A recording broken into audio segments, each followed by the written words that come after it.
I'm reminded at the very end of my book, Liberty and Tyranny, I left a quote from Ronald Reagan. I'm sure you're familiar with it by now, but it's worth emphasizing. President Reagan said, "Freedom is a fragile thing, and it's never more than one generation away from extinction. It is not ours by way of inheritance. It must be fought for and defended constantly by each generation, for it comes only once to a people. And those in world history who have known freedom and then lost it have never known it again." That's how fragile our freedom is. And it is. Albert Einstein, no dummy. This quote is attributed to him by some say it came from somewhere else. It doesn't matter. It's a brilliant quote. "I know not with what weapons World War III will be fought, but World War IV will be fought with sticks and stones." The nuclear age. And that's what we're dealing with. And we have a tentative deal on the table with 60 days to debate, discuss, negotiate down the road. Now, but my father once told me, "Mark, say what you believe and believe what you say, no matter what." And so here we are, no matter what. You know, during the last several months, I've explained how the political, fundamentalist, ideological basis for the Iranian regime's very existence makes negotiations and deals with the regime ultimately fruitless.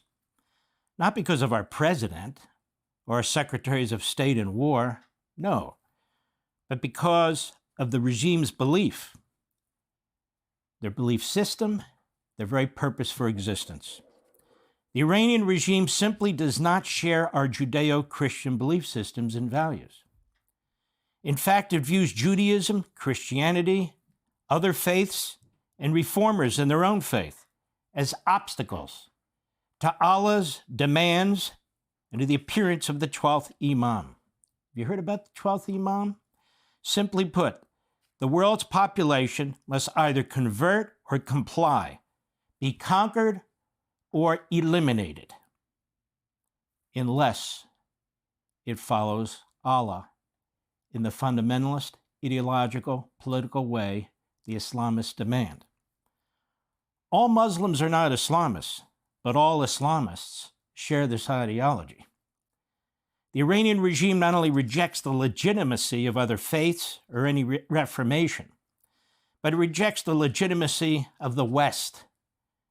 The West, especially the United States, and especially the State of Israel, which is in its neighborhood. Let me make this really clear. The war with Iran is a war between civilization and barbarism. It's not a regional war. It's not a country-to-country war. This is where the rubber hits the road. This is a war between civilization and barbarism, 7th century barbarism. That is, it's more, much more than people are describing it to you. Much bigger. And yes, everything is on the line. You'll notice how the regime conducts itself. It is early medieval. Its treatment of women and gays, its mass torture, rape, slaughter, public humiliation, and executions by the tens of thousands. And it's not only the Iranian regime, but its terror proxies, Hezbollah, Hamas, the Muslim Brotherhood, and scores of others. The Iranian regime, however, is the mothership. It is ground zero. It's the point of the spear. If the regime survives, so does its proxies. Our government needs to understand that no paper agreement, no matter how good the terms seem, will in the end be honored by this enemy. The proof is everywhere. It's all around us. The last 47 years, nearly half a century, the regime has violated every single agreement it has ever entered into, regardless of who has made the agreement with. To ignore this, I think, is to make a historic mistake. And as I explained last week, the Iranian regime must destroy us. It must destroy Israel. It must destroy civilization in service to Allah. Their constitution mandates expanding Islamic governance, a revolution, viewing the suppression of the revolutionary ideals as an existential failure rather than just a military setback, as the Free Press put it. The regime equates ideological resilience with divine favor. They believe that even if they suffer temporary setbacks or blockades, ultimate spiritual and regional victory is inevitable, as long as their core belief system remains intact, as long as it survives. Now listen to me, please. Theirs is a worldview revolution that seeks to destroy the modern world, the civilized world, as well as ancient faiths that came before it, including Judaism and Christianity. We are its eternal enemy. Its eternal enemy. The West is its eternal enemy. Israel is its eternal enemy. And most of all, we, the big Satan, that's the prize, because we're the biggest superpower in the world. We are the biggest superpower in the world, and to them, the greatest threat. The Iranian regime is at war with us, whether we like it or not. They're at war with us, whether we are at war with it, whether we sign agreements with it, as we have in the past, and there's nothing that's going to change it. Nothing. Let me repeat, nothing, except its destruction. That's it. This is why, in my view, it must be destroyed, where I feel it will never be destroyed. At least not with some great, massive military operation, the kind of which we do seek to avoid. Despite the best and even heroic efforts to try to contain and control it, they will not be contained or controlled, certainly not in the long haul, certainly not in the future. Let's be straight with each other. I think that's important.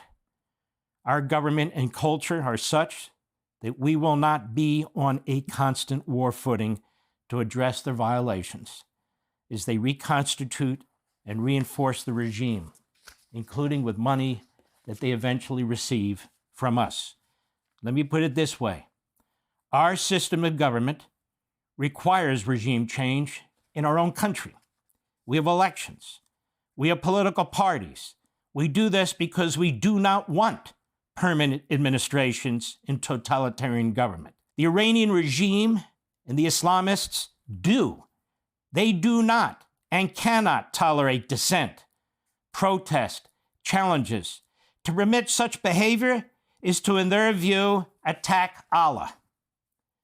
The revolution belongs to Allah. That's the point.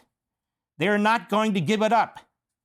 They seek billions in funds and oil sales and whatever else ultimately is decided by us and by anybody else.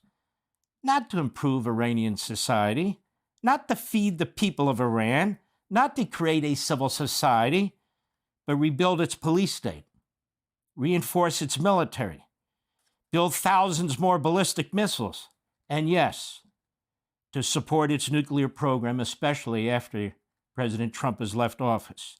Unlike us, who watch and react to every media cycle and election cycle, they have no cycles. They are driven, obsessed revolutionaries. They live by the sword. They are prepared to die by the sword in the name of Allah. If they survive, the regime will live long after the Trump administration or the next administration, long after Republican control of Congress. I will stake my reputation here and now on the fact that they will continue to pursue nuclear weapons, ICBMs that can reach our country, fund terrorist organizations, and never surrender the revolution to the very people and governments they seek to destroy. I know this is hard to hear. I know this is unpleasant. I know I may be in a minority today. I know I will be called a warmonger. I will be called an Israel firster. I will be called a unpatriotic Jew. I've been called a lot. My faith is under attack. I get it. But that's the way it goes. The fact is that the Iranian regime, it wants to destroy our country, our civilization, our way of life, indeed our lives, and it wouldn't give it a second thought. As the president has said, if they had gotten a nuclear weapon, they would have used it against us. He's 100% right. You know, every generation has a responsibility to the next generation and generations thereafter. This is our generation's responsibility to our children and our grandchildren and our country and to civilization. We've come so far, much further than any president has been willing to go, to confront this gravest of threats. Despite all the opposition he has faced, all the political attacks, the midterm elections, the price of a gallon of gasoline, this president, and only this president, has brought us, the free world, the civilized world, much of which is dragging and kicking or sitting on the sidelines. He's brought us to the point where we truly have the capacity to put this to an end.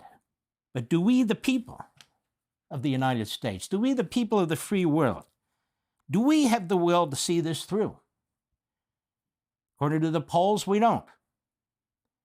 What will our generation do? As past generations ensured that we would live in a free, secure, and open society, and they sacrificed far more than most of us, and a whole lot more than a temporary increase in the price of a gallon of gasoline. We know where the Democrats stand. We know where the media stand. We know where the isolationists stand. They stand with the enemy. They give aid and comfort to the enemy. This is a fact. As a footnote, I must confess that in all the news reports and the leaks and the rest, I see nothing about Iran's ballistic missiles. Why is that? Is that too difficult to get them to stop building? Doesn't that prove my point? You'd imagine if thousands of ballistic missiles are launched at once, each with enough firepower to blow up an entire neighborhood or city block, enough to destroy the state of Israel, the UAE, Saudi Arabia, and we now know that they can reach Europe. How about Paris and London? Does that get anybody's attention? And how about in a few years, the United States of America? Does that concern anybody? It's unbelievable to me. Israel is the closest to Iran among us, and it cannot tolerate an agreement without real protections. And what of Hezbollah? That works for Iran, that rains down missiles on Israel, making northern Israel uninhabitable. Would we shake hands, smile, and go along with such a situation? Or would we unleash holy hell against such an enemy? Say if Mexico was doing it to us, and Texas and New Mexico and Arizona and other states were being hit. We wouldn't put up with that for one damn second. What are the people of Iran, about whom we used to talk all the time? Is it left to them to rise up against the regime again and again with tens of thousands murdered with only their bare hands? Is that what we're telling them to do? They already did it. Are we not going to arm them? Are we not going to help them? And where do we think any funds released to the regime will go? To the very people it slaughters? No. It'll go to the regime, its army, the IRGC, its police. It'll go for more arms, more munitions, more technology to build nuclear weapons. Am I wrong? Just tell me, am I wrong? That's their pattern of behavior. They're going to sign the agreement. And they're going to say, you know what? We surrender everything, including our ideology, including our reason for existence. The truth is that President Trump inherited an absolute disaster from our prior presidents. It's really a sin, what was done to this country and the world, especially Biden and Obama funding the enemy, laying the groundwork for them to get nuclear missiles. Other than Israel and their great leader, Benjamin Netanyahu, there is no other ally willing to fight beside us, none. not the Europeans, not most of the Arab countries. The president could have ducked, he could have hemmed and hawed like the rest of them, but he didn't. He didn't. He's a courageous man, he's a moral man, and he cares passionately and compassionately about us, his fellow Americans. What I know is that he loves our country, and he will do the very best he can to safeguard it.